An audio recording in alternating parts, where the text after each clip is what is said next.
Good morning, everyone. My name is Luke. I'm your pianist for the day, and we are going to begin with our first two hymns. Hymn number 298, Wake Now My Senses, followed by hymn 1017, We Are Building a New Way.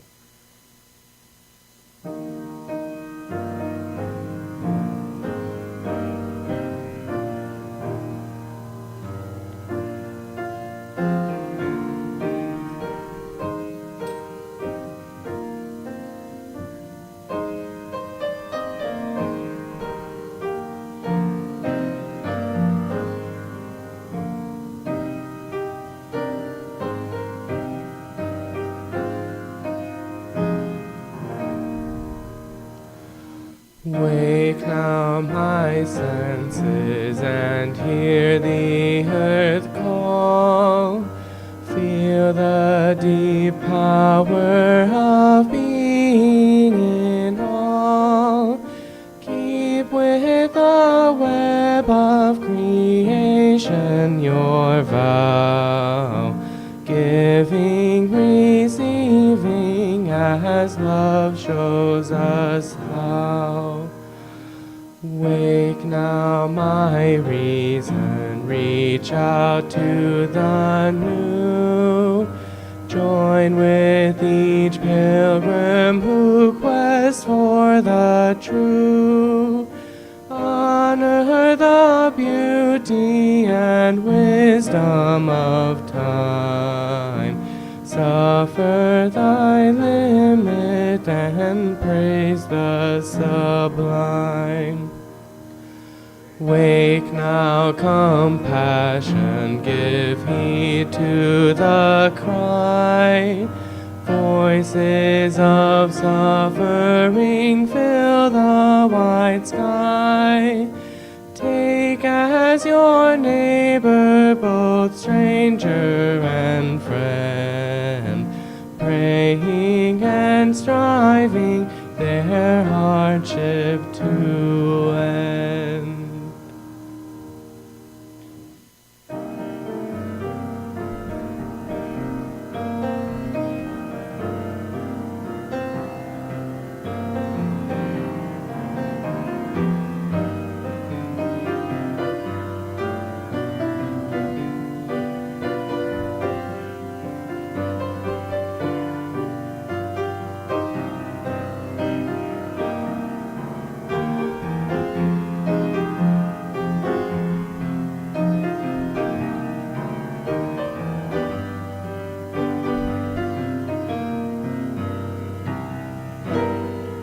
We are building a new way. We are building a new way. We are building a new way, feeling stronger every day. We are building a new way. We are working to be free. We are working to be free. We are working to be free. Hate and greed and jealousy. We are working to be free. We can feed our every need. We can feed every need. We can feed our every need. Start with love, that's the seed. We can feed every need. We are working to be we are building a new way. We are building a new way, feeling stronger every day. We are building a new way.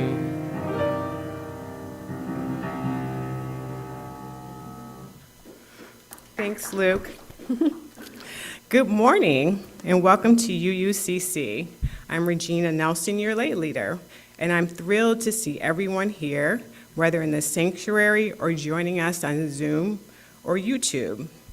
If you're in the sanctuary, be aware that the service is recorded for YouTube. Tables at the back are available if you prefer to avoid appearing on camera. So please also refrain from talking during the recording to avoid unintentional broadcasting and silence your cell phones. Visitors can explore literature about our UU faith in the entrance and community room.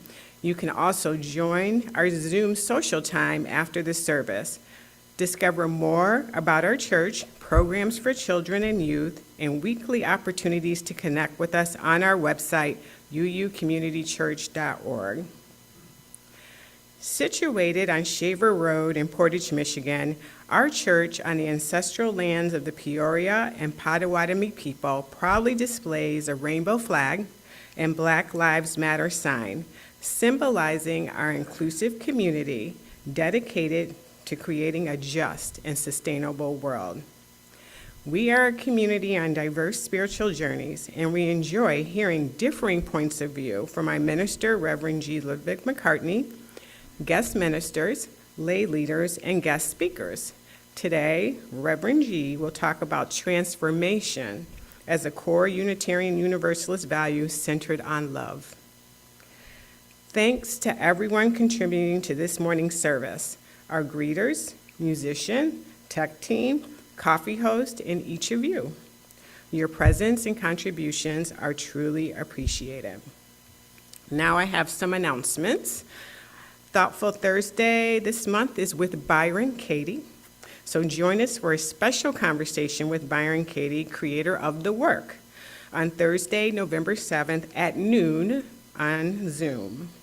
Known for her transformative method of self-inquiry, Byron Katie has inspired many to find inner peace. Don't miss this opportunity. Visit our website to register.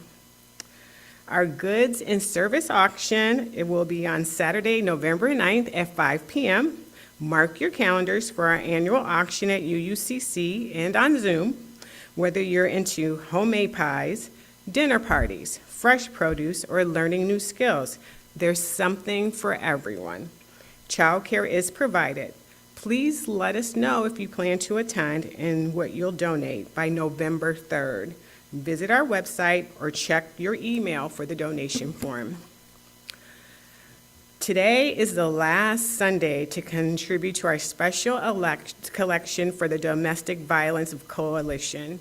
Your support helps provide vital assistance to victims of domestic violence. You can donate online via our website or write Generosity Sunday on your check. Thank you for helping us reach our $1,000 goal. Now it's time to light the chalice. Today, globally, Unitarian Universalists continue to light the chalice.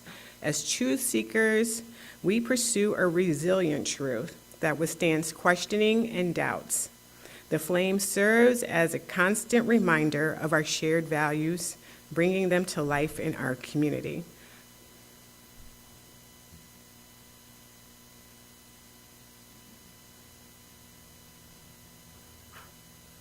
In the light of truth and the warmth of love, we gather to seek, to sustain, and to share. Today's reading is called A Holy Alchemy, and it's by Kim Mason. Once upon a time, chemists believed that they could transfer lead into gold or death into life.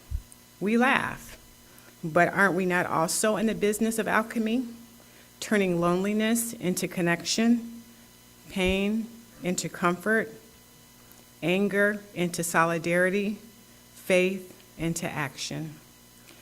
The subtle magic of church combines love with justice, creates hope out of fear, transforms individuals into community. Here we engage in a holy alchemy, finding beauty in the ordinary and life in the present. Come, let us be transformed together.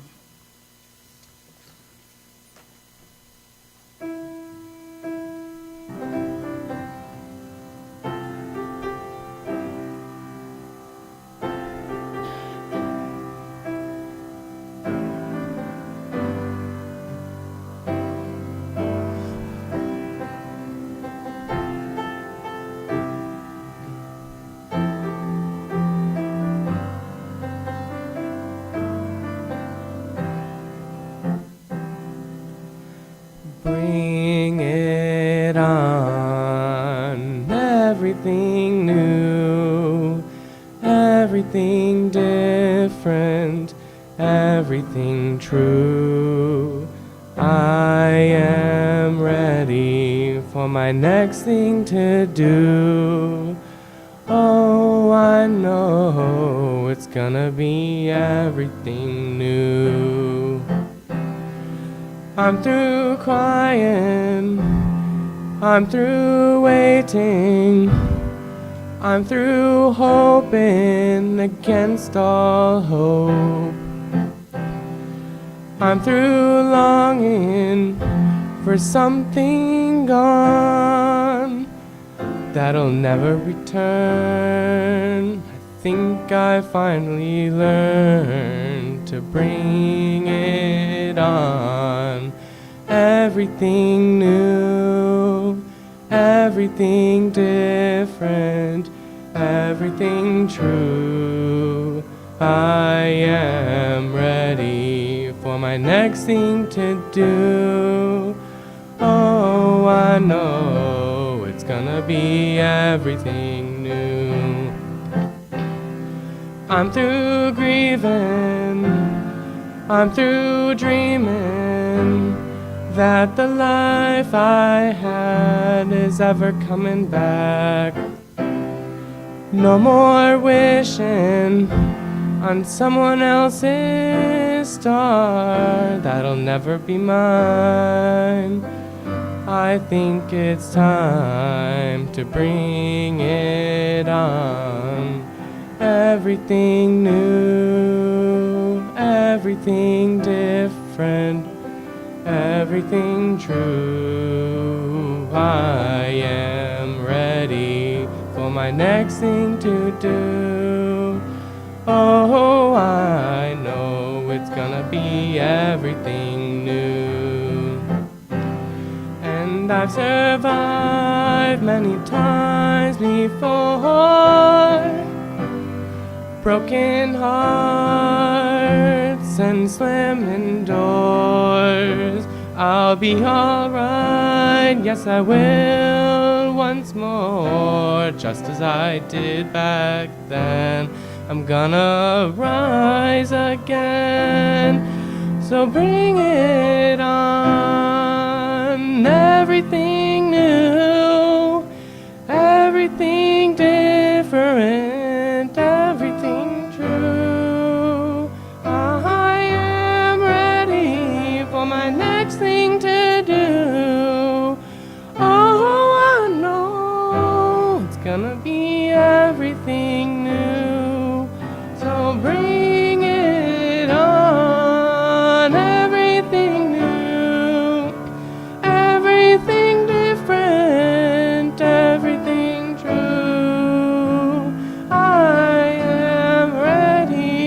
Oh, my next thing to do. Oh, it's gonna be everything new. I know it's gonna be everything new.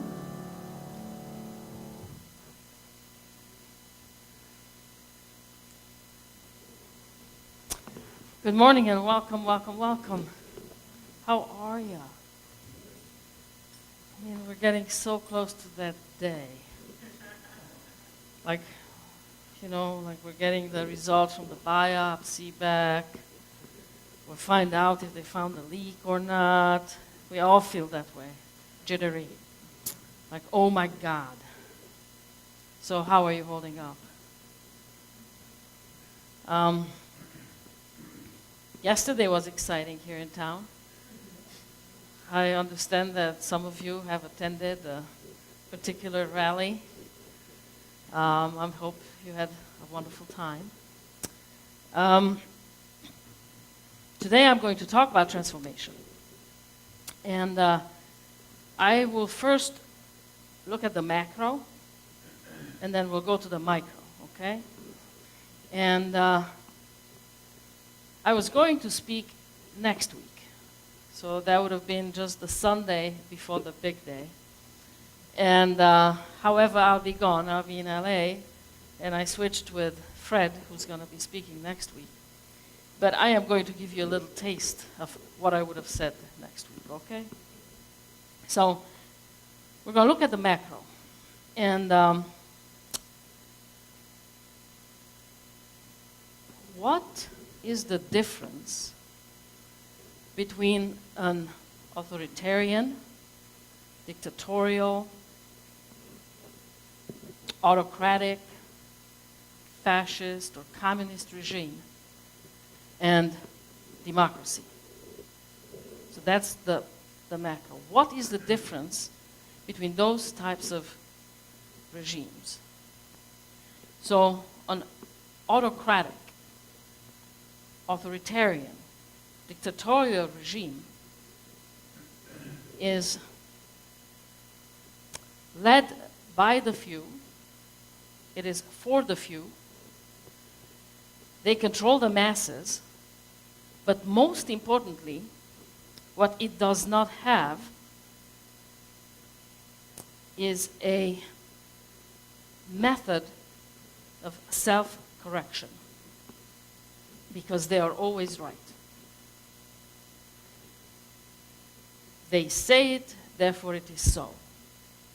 So there's no system of self-correction that is built into the regime. Democracy, on the other hand, it is built into its very system, the self-correction. It looks at itself. It notices that, oh, we made a mistake. The people elect a politician to lead them.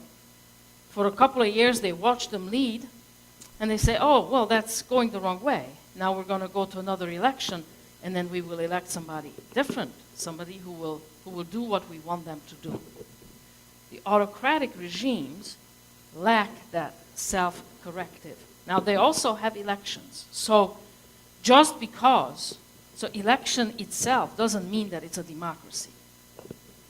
Russia has elections. Hungary has elections.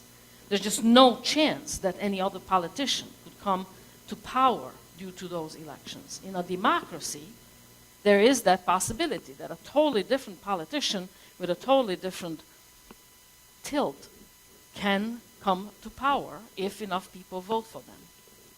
There's that self-correcting. The difference between, and this also applies to religions. Religions also lack the self-correcting mechanism, because God said so, therefore it is. So they're in the Bible. The Bible is from God, comes from God. How can you make corrections to that? You may make a different interpretation, but but the Word of God is the Word of God. Now, the Constitution of the United States says, we the people wrote this document. We think it's a pretty good document. We just don't think it's perfect.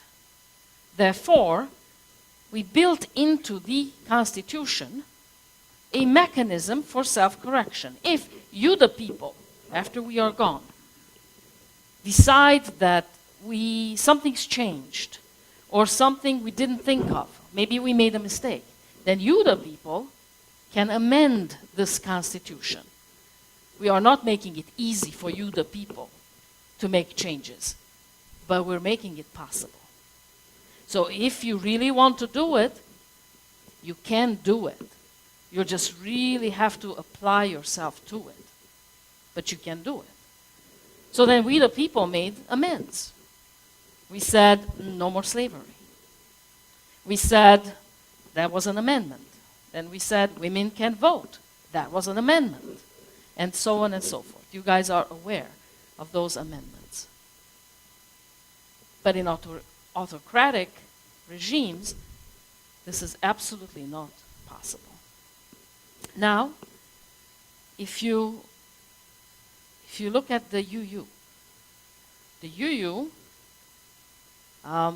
is run differently than, say, the Catholic Church, because this is a democratic system. And it's messy. It's messy like democracy tends to be messy. But in its bylaws, there is also this built-in method of self-correction. You said, we will not have dogma. Churches, religions have dogmas, and we see what dogmas do. Once you say it's a dogma, then it is so, and people just don't question it anymore. Also, it separates. I say I believe this way. If I believe this way, it separates me from you who believes otherwise. There's enough dogma in the world. We don't need that. What we are going to have instead, we're going to have some principles, we're going to have some values. And we establish what these principles are, and we establish that through a democratic process. Everybody's voice who wants to be heard will be included in this process. And then we put it in the bylaws. It's built in that every so often we must look at our values and our principles and see if they still apply. If they do, if the democratic process says that it does apply, we're not going to change it. But if from within us a voice arises that says it's time to change these values and principles, then we will engage that process. And we've just been through that process. And it was messy. And there were those voices who said, if it's not broken, why fix it? It's not bad. I mean, we've lived with this for so long. Why do we have to change it? It's not like these changes that we made are so monumental. And then there were those, they actually are. These are actually very important changes. To say it in so many words that love is at the center is huge. We're not just implying it anymore. It's not a guessing game anymore. This is who we are, and we are going to speak it from the mountaintops. So we went through this process, and changes were made. And as we sit here and rest on our laurels, right, just know that the time is coming up when we will be looking at this. And we will check, does this still apply? Do we need to tweak it, change it, transform it? That time is coming, even though we've just been through this big hurdle. But it is built in our existence that we look at ourselves all the time and we adjust when we are called for. And that is transformation. That is the possibility for transformation. And in my opinion, nothing can be more loving than to be willing to look at a system and determine whether it is still serving the people that it guides, that it governs? Is it serving them well? Is it serving them with justice, with kindness, with compassion, and yes, with love? And if it doesn't, we correct. And if it does, we just carry on. Nothing is more loving than that. That is built into our very UU bylaws, into the governing documents of our whole existence.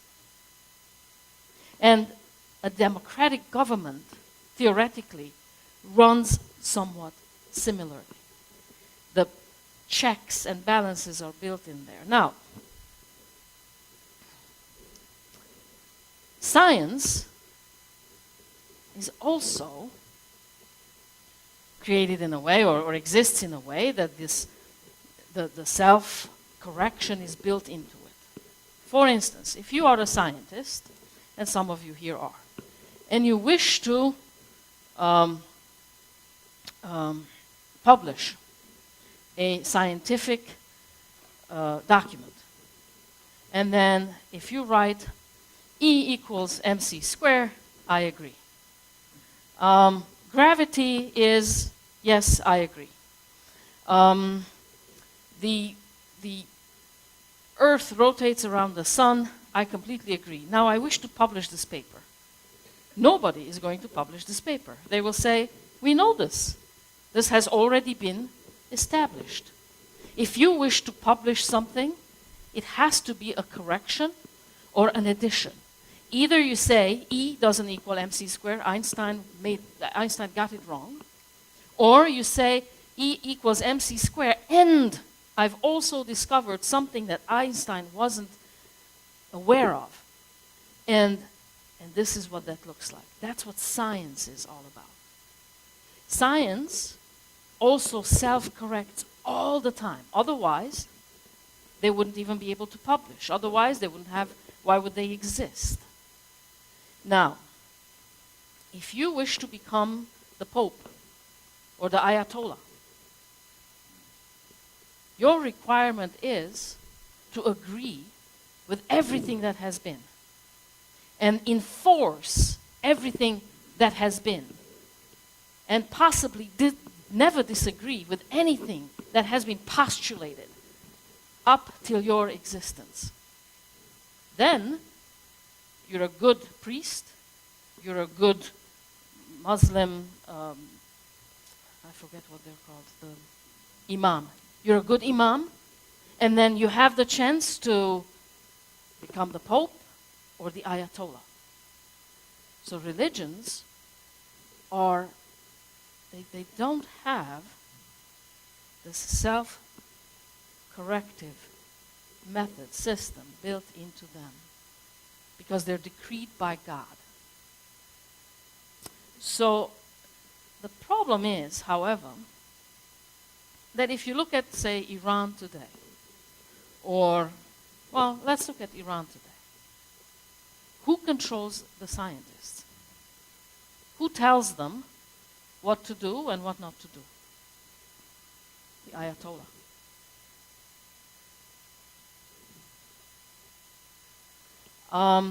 In this country, also, who controls the scientists? Who has the budget, right? The power of the purse. It's the politicians. So it's not the ones who know science. It's the ones who can weave a story. It's the ones who can sell a story. And that story is either one of maximum authoritarianism, I say so, therefore it is, and everybody does as I tell, or it could be a story that inspires, that might even have love at the center. But it is never the scientists, really, who set the course as much as the storytellers. So do you see now how important it is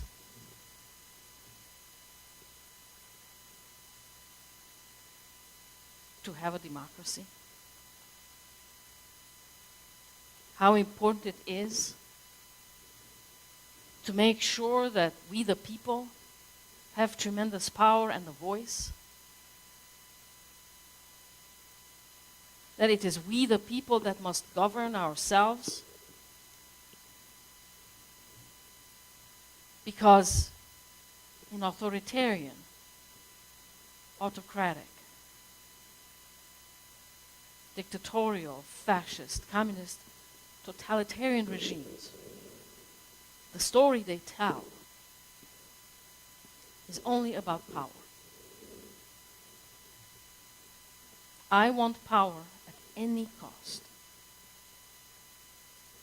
And in a democracy, there is the possibility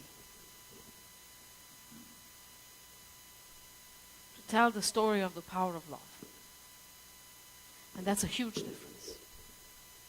That is a transformative difference.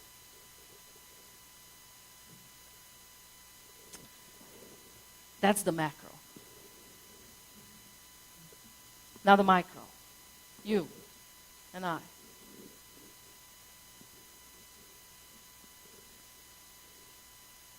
The people who have the most peace of mind, and we all want that, yes? Who here does not want peace of mind? We all want that.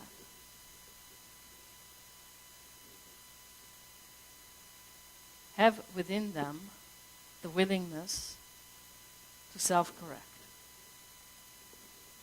They are the ones who won't necessarily believe everything they think. And everything they think, they are willing to question. Is it true? What if what I am believing and thinking right now isn't true? How would I feel if it wasn't true, what I'm thinking and believing? And then they are allowing for the possibility that maybe there needs some correction, and it has to happen in the self. Not so much out there, but a whole lot more in here. Because, in case you haven't noticed, it is extremely difficult to change others. If you've tried, you've probably tried it with your children, your spouses, heck, with congregants. You try to change your minister, and it's just freaking impossible. But this one, you can. By keeping it in check, by questioning its every thought. Is it true?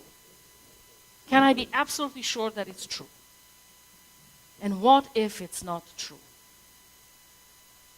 Examine. Allow for self-correction. Because if you believe something, and we do it all the time, if you believe something that is not true, within there is a world of that belief. There is a world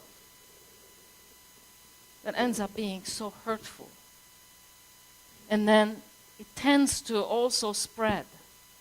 People you come in touch with, you will envelop them with your world that you've created based on a story that is so false. And then if you keep yourself in check, then you create a world that is lovely, that is kind, that is compassionate, that is willing to stay in touch with reality. And now when you come in touch with people, it is that which you envelop them with. It is that touches them. And do you see how that might just have a transformative power within it? And truth is, we touch each other with good and with bad. We do. And they both transform. They both create the life that is associated with that belief system. So stay vigilant. Do not be an authoritarian system within yourself. Be a democracy. you might just be wrong. You're just the last one to know it. But you can also change this one by staying open and willing to question. And then, of course, the micro determines the macro. If more of us are willing to keep ourselves in check, naturally, that is the kind of system we would want to see without as well, in the world as well. As within, so without. This is what I always tell you, as within, so without. You probably can sum up now in probably 5 sentences everything I have ever said from this platform to you. As within, so without. As the micro, so is the macro.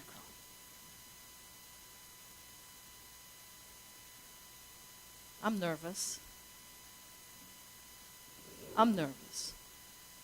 And I think so are you. And I'm hopeful. And I'm hopeful that there's more of us than the ones who are willing to give power away to the few, who are willing to try out a system that has been tried around the world and failed every single time. And it doesn't ever just fail. It creates havoc in its wake. Destruction, devastation. I've lived through that. So yes, I'm nervous. And yes, I'm hopeful. And all I can do, everyone I come in touch with now, I ask them if they are registered to vote. And then I ask them to go vote early. Yesterday I had a conversation with somebody, and I asked, have you voted?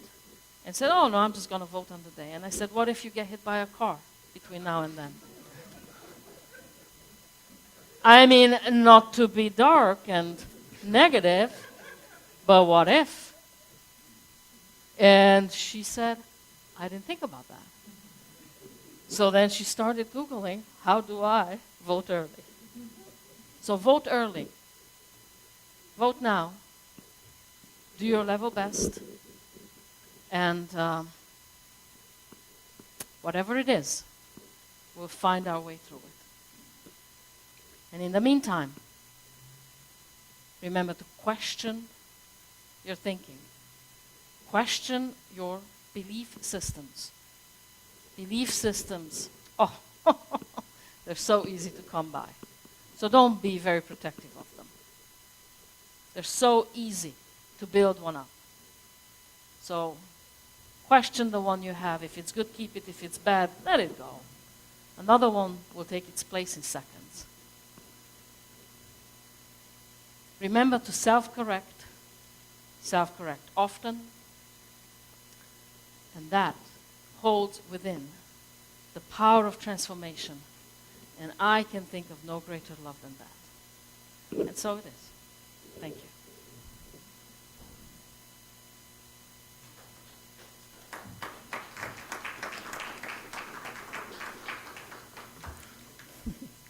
Thank you, Reverend Gy, for reminding us about the power of our voice and the power of love during this nervous time for many of us.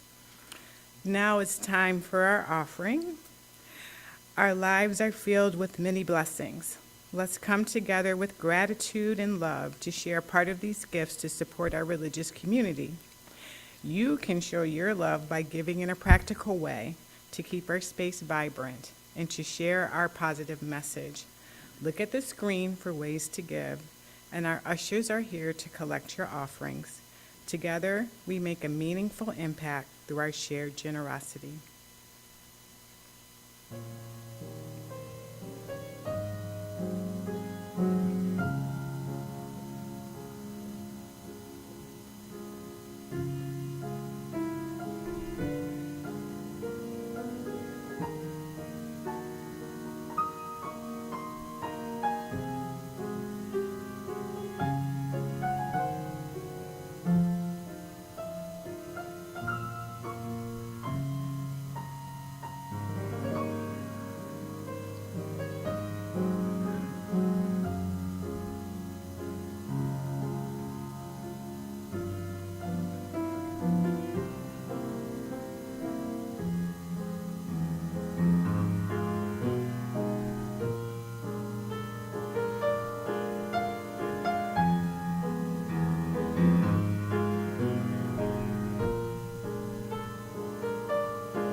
Now it's time to extinguish the chalice. As we extinguish the chalice, let us remember to keep the flame awake and alive in our souls, and let the light of the chalice bind us together, showing us the way. We extinguish this flame, but not the light of truth, the warmth of community, or the fire of commitment. These we carry in our hearts until we are together again.